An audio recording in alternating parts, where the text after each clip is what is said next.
Assalamualaikum warahmatullahi wabarakatuh.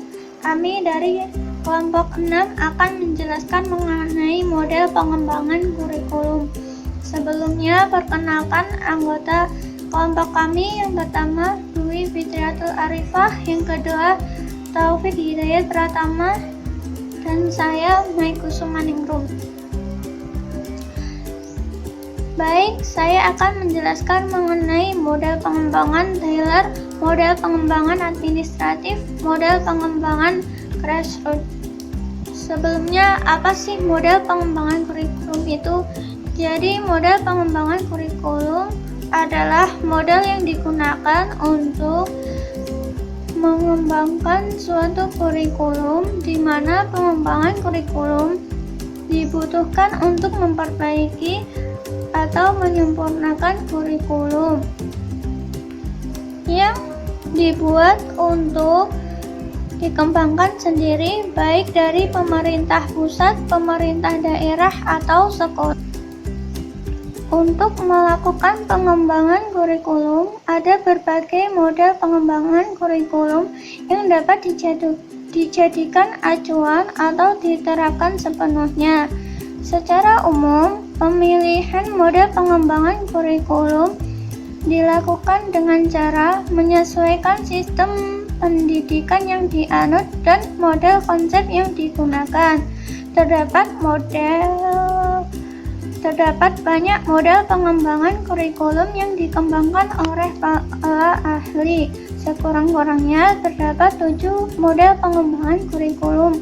Di antaranya adalah model pengembangan Taylor, model pengembangan kurikulum administratif, model pengembangan kurikulum grassroots, model pengembangan kurikulum Yudhataba, model pengembangan kurikulum Miller, model pengembangan kurikulum Beukam, dan model pengembangan Rocker. Yang pertama adalah model pengembangan Taylor.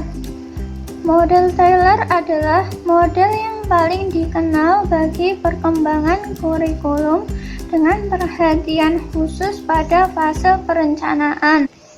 Taylor melaporkan bahwa untuk mengembangkan suatu kurikulum perlu menempatkan 4 pertanyaan berkaitan dengan objektif, instructional, strategis, and content, organizing learning experience, dan assessment and evaluation. Model pengembangan kurikulum ini dapat dilihat pada tahapan berikut. Yang pertama yaitu objektif, yaitu tujuan pendidikan yang diharapkan. Yang kedua, selecting learning, yaitu menentukan pengalaman belajar yang akan diperoleh guna mencapai tujuan yang dimaksud. Yang ketiga, organizing learning experience, yaitu mengorganisasi pengalaman belajar yang akan diberikan. Yang keempat, evaluation, yaitu mengevaluasi efektivitas pengalaman belajar guna mengetahui tujuan pendidikan yang telah dicapai. Yang ketiga yaitu model administratif.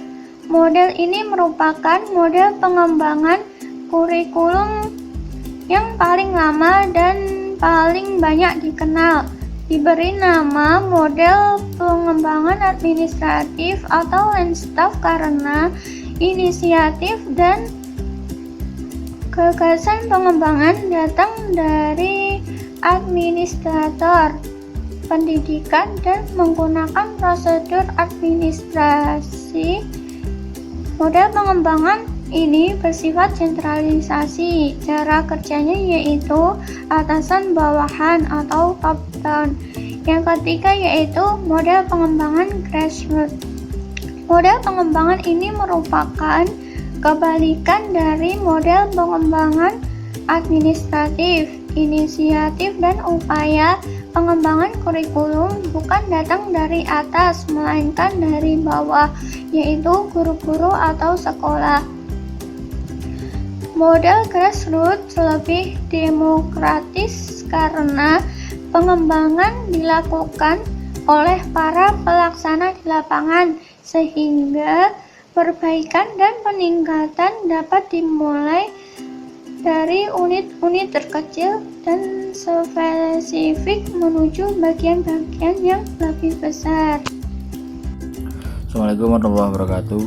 Saya meneruskan dari materi selanjutnya, itu tentang membahas kurikulum Hilda Taba. Kurikulum ini menggunakan metode pendekatan dan kurikulum harus dirancang oleh guru ataupun diberikan kepada pihak berwenang. Guru harus mempunyai proses dengan menciptakan suatu unit belajar mengajar khusus bagi murid-murid mereka di sekolah dan bukan terlibat dalam rancangan suatu kurikulum umum. Kurikulum menurut Hilda Taba ini dibagi menjadi 5 faktor. Yang pertama yaitu producing pilot unit. Ini dibagi berbagai tahap, yaitu diagnosis of need, menentukan rencana kurikulum. Yang kedua yaitu formulating of objective, yaitu tujuan yang akan dicapai. Jadi saat kita membuat kurikulum itu harus ada tujuan yang akan dicapai dalam kurikulum tersebut ya. Yang selanjutnya yaitu selection of content. Ini dalamnya yaitu berisi bahasa dan isi yang akan digunakan pada kurikulum tersebut. Yang selanjutnya yaitu organization of content. Ini menentukan tingkatan yang ada di dalam mata pelajaran. Ya, seperti misal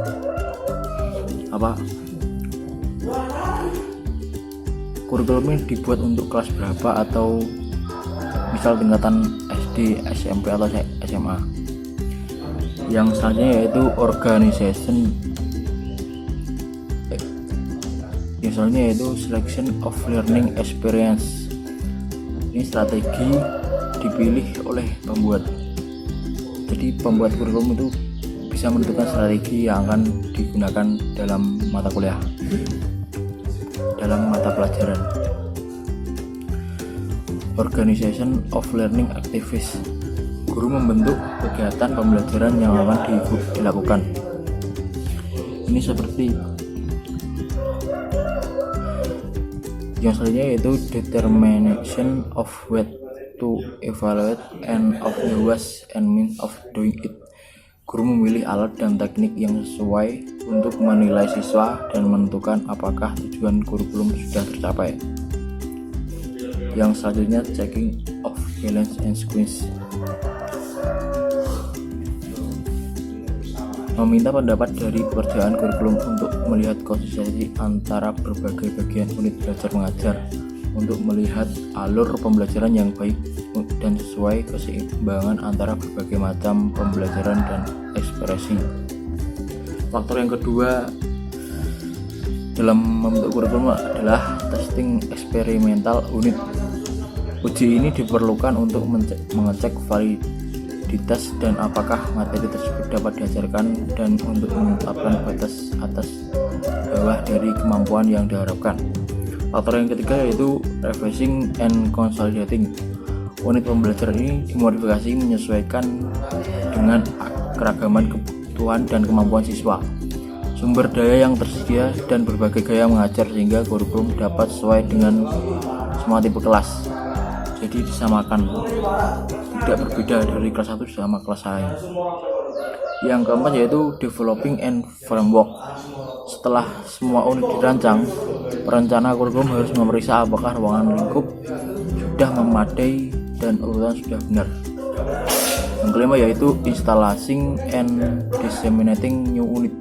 Mengatur pelatihan sehingga guru-guru dapat secara efektif mengoperasikan unit belajar mengajar di kelas mereka. Yang selanjutnya yaitu model kurikulum Wheeler. Model ini mempunyai sebuah pemikiran sendiri mengenai perkembangan kurikulum. Perkembangan kurikulum dapat menggunakan suatu proses melingkar yang mana setiap elemen saling berhubungan dan tergantung pendekatan yang dilakukan Wheeler dalam pengembangan kurikulum pada dasarnya memiliki bentuk rasional. setiap langkahnya merupakan perkembangan secara logis. Langkah-langkah yang dilakukan Wheeler antara lain yaitu seleksi isi melalui tipe-tipe tertentu dari pengalaman yang mungkin ditawarkan, organisasi dan interaksi pengalaman belajar dan isi yang berkenan dengan proses belajar mengajar, evaluasi setiap fase dan masalah-masalah tujuan. Ya mungkin itu sekian dari model perkembangan kurikulum Hidayatullah dan Wheeler. Selanjutnya akan diteruskan oleh makalah. Ya, perkenalkan, nama saya Dwi Fitriatul Arifah, NIM 207190059. Di sini saya akan menjelaskan tentang model Bicam dan Roger. Model Bicam yaitu suatu model yang dikemukakan oleh seorang ahli yang bernama Bicam. Model ini memiliki 5 langkah dalam proses pengembangan kurikulum. Yang pertama adalah menetapkan suatu wilayah atau arena yang akan melakukan perubahan kurikulum, di mana area suatu wilayah atau arena ini bisa seperti satu sekolah, satu kecamatan, satu kabupaten, atau suatu provinsi. Yang kedua adalah menetapkan orang-orang yang terlibat dalam proses pengembangan kurikulum. Orang-orang yang terlibat ini bisa tokoh masyarakat atau suatu ahli kurikulum atau seorang profesi dalam bidang lain. Yang ketiga adalah menetapkan prosedur kurikulum. Dalam menetapkan prosedur kurikulum ini, ada beberapa prosedur yang harus dilakukan. Yang pertama adalah membentuk tim pengembang kurikulum. Yang kedua adalah melakukan kurikulum yang sedang berjalan. Menentukan. Yang ketiga adalah melakukan studi atau penjajakan tentang kurikulum baru. Yang keempat adalah merumuskan kriteria alternatif pengembang kurikulum. Yang kelima adalah menyusun dan menulis kurikulum yang dikehendaki. Yang keempat adalah implementasi kurikulum. Yang kelima adalah melaksanakan evaluasi kurikulum. Ada 4 evaluasi yang dilaksanakan. Yang pertama adalah evaluasi terhadap pelaksanaan kurikulum. Yang kedua adalah evaluasi terhadap desain kurikulum. Yang ketiga adalah evaluasi keberhasilan anak didik. Yang keempat adalah evaluasi sistem kurikulum. Selanjutnya saya akan menjelaskan tentang model Roger. Dalam model Roger ini, model yang dikemukakan oleh Roger ada beberapa model yang dari yang paling sederhana ke yang paling komplit. Ada beberapa model, yaitu model pertama. Model ini paling sederhana, yaitu kegiatan pendidikan terdiri dari memberikan informasi dan ujian, yaitu dimana kita di mana memberikan informasi, setelah itu melakukan evaluasi. Yang kedua adalah model kedua. Model kedua ini sebagai penyempurna model pertama. Pokok yang belum ada dalam model pertama mengenai metode dan bahan pengajaran. Yang ketiga adalah model ketiga. Dalam model ketiga ini sebagai penyempurna model kedua, di mana teknologi belum bisa diterapkan dalam model kedua. Sedangkan teknologi sangat berperan penting dalam menunjang keberhasilan belajar mengajar. Yang keempat adalah model keempat. Dalam model sebelumnya belum ada unsur tujuan. Dengan ini, dalam model keempat ini dimasukkan unsur tujuan di dalamnya. Dengan adanya unsur tujuan tersebut dapat mengikat komponen-komponen yang lainnya seperti metode, organisasi bahan, teknologi pengajaran, isi pembelajaran, dan penilaian. Sekian yang saya sampaikan. Bila ada salah, saya minta maaf. Wassalamualaikum warahmatullahi wabarakatuh.